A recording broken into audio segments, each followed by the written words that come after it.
sommes le mercredi 27 novembre 2024 et il est 19h45 à Danané. Madame, Monsieur, bonsoir et bienvenue à cette édition d'information. Au sommaire, développement durable des industries extractives et énergétiques. L'Afrique s'interroge sur ses stratégies dans le secteur des mines, du pétrole et de l'énergie. On en parle dans un instant. Et enfin, ce soir, on vous invite à la célébration des 102 ans du patriarche Gabriel Djoto, figure emblématique de la communauté Nié-des-Bois dans la région de Vavois. Développement durable des industries extractives et énergétiques, quelle politique et stratégie? C'est sous ce thème que s'est ouverte la première édition du Salon international des ressources extractives et énergétiques. Cet événement clé pour le développement durable en Côte d'Ivoire, prévu du 27 novembre au 2 décembre prochain, souligne son engagement envers une croissance responsable dans les secteurs des mines, du pétrole et de l'énergie. La cérémonie hautement importante a connu la participation du chef de l'État Alassane Ouattara, du vice-président du Nigeria et bien d'autres personnalités. La Norvège est le pays à l'honneur pour cette édition. Plus de détails avec Andrea Sémion, Ahmed Badini et Spencer Ilanga. La Côte d'Ivoire dispose d'un potentiel minier varié, avec environ 35% de son territoire recouvert de formations géologiques riches en minéraux. Le pays vise à augmenter la contribution du secteur minier au PIB, passant de 3% en 2018 à 6% d'ici 2025. En ce qui concerne le secteur pétrolier, son potentiel est également significatif, avec des découvertes majeures récentes, telles que le gisement Baleine qui pourrait contenir jusqu'à 2,5 milliards de barils de pétrole et 3300 milliards de pieds cubes de gaz naturel. L'exploitation de ces ressources devrait faire grimper la production nationale à environ 200 000 barils par jour d'ici 2027, renforçant ainsi la position de la Côte d'Ivoire sur le marché pétrolier. Le Salon international des ressources extractives et énergétiques CIREX, qui a ouvert ses portes ce mercredi, représente une opportunité pour le pays d'exploiter de nouveaux moyens d'atteindre ses objectifs énergétiques grâce aux coopérations internationales. Ce salon donne également l'opportunité aux acteurs du privé, comme aux institutions multilatérales et aux acteurs publics, de nouer des partenariats et de faire des annonces importantes qui vont impacter leur entreprise, leur pays et le climat. Pour relever les défis d'un développement durable et inclusif, il s'avère impératif de diversifier nos ressources de croissance à travers une exploitation judicieuse des ressources extractives et énergétiques dont notre continent regorge. En favorisant l'utilisation des ressources locales, le CIREX vise à promouvoir une répartition plus équitable des richesses générées par le secteur extractif. Pendant 6 jours, plus de 300 exposants et près de 1500 délégués professionnels provenant de plus de 50 pays vont participer à des conférences et des panels axés sur des solutions innovantes garantissant un équilibre entre les activités industrielles et la préservation de l'environnement. L'événement encourage également la création de partenariats régionaux et internationaux, facilitant ainsi la mobilisation des financements nécessaires pour des projets durables. Une autre dimension essentielle est la promotion des entreprises locales qui aspirent à jouer un rôle significatif dans le développement du pays. Alors c'est important pour nous de prendre part à ce premier salon parce qu'un des enjeux aussi de ce domaine aujourd'hui de l'énergétique, c'est l'emploi, c'est de trouver des compétences nécessaires pour répondre aux objectifs du gouvernement. Pour cela, donc, on a Eranov Academy qui est une des filiales de Eranov qui est dédiée entièrement à la formation et notamment à la formation des jeunes d'une part, mais aussi des professionnels. Ce que nous faisons et qui fait notre force, c'est qu'aujourd'hui, on s'appuie sur des technologies de pointe, on s'appuie sur aussi une dynamique où on souhaite une immersion des jeunes dans les entreprises qui sont en fait les creusets de leur formation. La Côte d'Ivoire, avec le taux de croissance qu'il a actuellement, aura des besoins croissants en énergie. Il faut que son temps entend contribuer au développement de la Côte d'Ivoire en fournissant de l'énergie à la Côte d'Ivoire. Donc les projets qu'on a des projets d'exploration. Actuellement, une bonne partie de nos activités se concentre sur la recherche d'hydrocarbures afin de pouvoir satisfaire le marché de l'énergie qui est croissant en Côte d'Ivoire. En rassemblant divers acteurs autour d'objectifs communs, le CIREX représente une occasion idoine pour la Côte d'Ivoire d'établir un cadre favorable au développement durable en Côte d'Ivoire en visant un avenir plus responsable dans le secteur extractif et énergétique. Et à présent, parlons des efforts conjoints des secteurs publics et privés pour promouvoir l'égalité des genres et l'inclusion scolaire. Le comité de concertation État-secteur privé, en partenariat avec les ONG Ruban Bleu, JFA et la Fondation AOI, organise le 6 décembre prochain à Cocody une table ronde sur l'égalité de genre et l'inclusion des filles dans l'éducation. Cet événement a pour objectif de mobiliser le secteur privé et de lever plus d'1 milliard de francs CFA pour soutenir la réussite scolaire des jeunes filles. Félicien Biaou. Le comité de concertation État-secteur privé CCESP de Côte d'Ivoire, en partenariat avec les ONG Ruban Bleu, JFA et la Fondation AOI, a annoncé récemment l'organisation de la table ronde Business for Gender Equality prévue le 6 décembre 2024 à Cocody. L'objectif de cette rencontre est de mobiliser le secteur privé en faveur de l'égalité de genre et de l'inclusion dans l'éducation en Côte d'Ivoire. C'est une initiative qui s'inscrit dans le cadre du soutien à la politique genre du ministère de l'Éducation nationale et de l'alphabétisation qui entend garantir à tous les enfants un accès équitable à l'éducation, mais surtout aux jeunes filles qui font face à des défis spécifiques tout au long de leur parcours scolaire.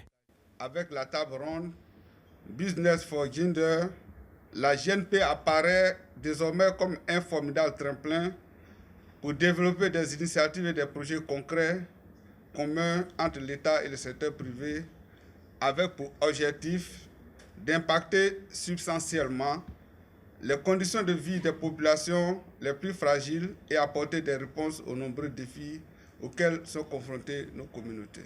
Le premier projet, c'est l'espace filles. L'espace filles, qu'est-ce que c'est? C'est une petite salle qui sera mise dans chacun des collèges dans lesquels il y aura une formation donc, pour aider la jeune fille à mieux gérer son cycle menstruel. Dans les kits, vous avez des kits, vous avez même des jupes pour lui permettre de se changer là-bas, des douches et un espace de repos aussi parce que certaines filles peuvent avoir des menstrues douloureuses. Vous me permettez de lancer un appel aux entreprises pour dire que pendant 3 semaines, nous allons les solliciter, nous allons aller leur présenter les projets et que nous les attendons le 6 pour qu'elles puissent prendre des engagements pour les montants que vous avez vus affichés pour les différents projets.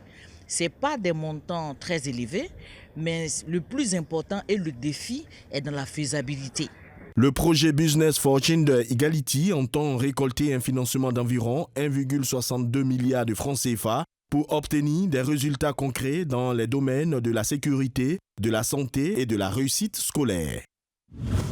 Et tout autre chose à présent dans le département de Vavois, les populations de Fiancon-Borombo, dans la sous-préfecture de Dania, ont célébré avec faste les 102 ans du patriarche Gueye Djoto Gabriel. Père, grand-père et arrière-grand-père, il est reconnu comme l'un des grands piliers des masques, emblèmes de l'histoire et de la culture du peuple Niédébois. Pierre Loy et Géjiquet. Cette célébration empreinte de tradition a été marquée par des rites sacrés et des mets typiques, notamment le souko, foutou de banane plantain non mûr, incontournable lors de telles festivités. Dans nos pays Niédébois, nos nourritures préférées, c'est le foutou. Si tu ne prépares pas ça là, tu ne sais pas piler ça là. Si tu es la femme, tu viens te marier, on te laisse. Il faut qu'on te divorce même, tu t'en pas. Du haut de ses 102 ans, Gabriel Djoto a reçu de chaleureux hommages ponctués de chants et danses traditionnelles en présence des invités traditionnels. En langue locale, le patriarche a exhorté la jeunesse à préserver les traditions malgré les influences de la modernisation. Aussi, le porte-parole des chefs de Dania, Céric Bessi-Mathurin, a salué le rôle crucial du patriarche dans la préservation culturelle du peuple Niédébois. Il était au devant de tout dans le canton Niédébois. Mais quelquefois, quand le masque de Fiancon ne sortait pas, et que les autres villages qui doivent aller à l'étranger, impérativement venaient le solliciter, qui les accompagnait. Les accompagnants, ils jouaient beaucoup de rôles. Rôle de protecteur. C'est-à-dire quand vous êtes dans la masse, tous ceux qui sont partis avec lui, par sa présence, personne ne peut perdre sa vie. Il est un référent, un exemple, un modèle pour la danse masse non seulement dans la sous-préfecture de Dania, mais au-delà de nos sous-préfectures, dans la sous-préfecture des Zaïbo, même à Daloa, dans le département de Zoukoubé, quand on dit Gueye Djoto Gabriel, on sait ce qu'il représente pour le MAS. Rappelons que les masques occupent une place centrale dans l'équilibre social du peuple Niédébois, incarnant une dimension presque divine. Cette célébration a offert l'occasion de transmettre le message, de perpétuer cette tradition ancestrale et renforcer le lien entre les générations. Là, c'est l'actualité internationale. À l'international, la CEDEAO se prépare à une réunion décisive en décembre prochain concernant le retrait du Mali, du Niger et du Burkina Faso.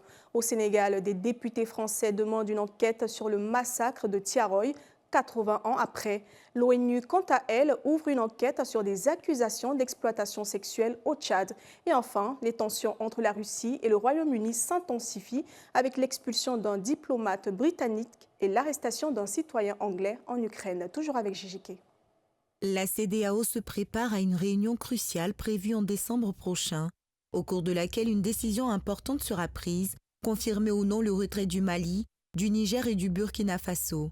Ces trois pays qui se sont unis au sein de l'Alliance des États du Sahel avaient annoncé leur intention de quitter l'organisation en janvier dernier. Cependant, le traité de la CEDEAO stipule qu'une période transitoire d'1 an est requise avant qu'un tel retrait ne puisse être effectif. Malgré les efforts de médiation, ces nations maintiennent leur position, dénonçant des sanctions qu'elles jugent injustes et affirment leur souveraineté. Ce sommet pourrait marquer une rupture historique, incitant l'organisation régionale à réévaluer ses mécanismes pour éviter d'autres départs éventuels.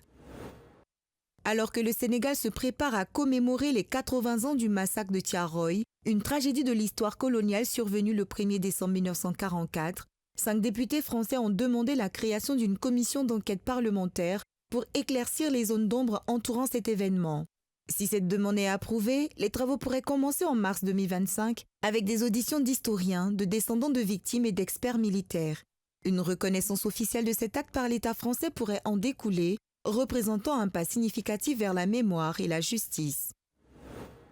En Afrique centrale, l'ONU a ouvert une enquête interne suite à de graves accusations au Tchad. Des réfugiés soudanaises affirment avoir subi des abus sexuels de la part de travailleurs humanitaires de l'ONU et de soldats tchadiens, en échange de biens essentiels ou d'argent. Face à cette crise, les Nations Unies promettent des sanctions sévères contre les responsables, tout en appelant davantage de témoignages. Ce drame met en lumière les vulnérabilités des camps de réfugiés face aux abus, même dans des contextes d'aide humanitaire. Sur la scène internationale, les tensions entre la Russie et le Royaume-Uni s'intensifient. Moscou a expulsé un diplomate britannique pour espionnage et a sanctionné plusieurs ministres du gouvernement de Keir Starmer, en réponse à l'utilisation de missiles occidentaux par Kiev contre le territoire russe. Parallèlement, un Britannique, James Anderson, est détenu en Russie pour avoir prétendument combattu aux côtés de l'armée ukrainienne. Cette situation, exprimée par Londres, pourrait conduire à un nouvel échange de prisonniers, exacerbant ainsi les tensions déjà élevées entre Moscou et les puissances occidentales. Et voilà qui met un terme à cette édition d'information réalisée par l'ensemble de la rédaction. Merci de votre fidélité. Ne manquez pas nos éditions du 12h45 demain. Et moi, je vous retrouve le soir à 19h45, toujours avec le même plaisir. Restez en compagnie de l'équipe du Talk. Bonsoir.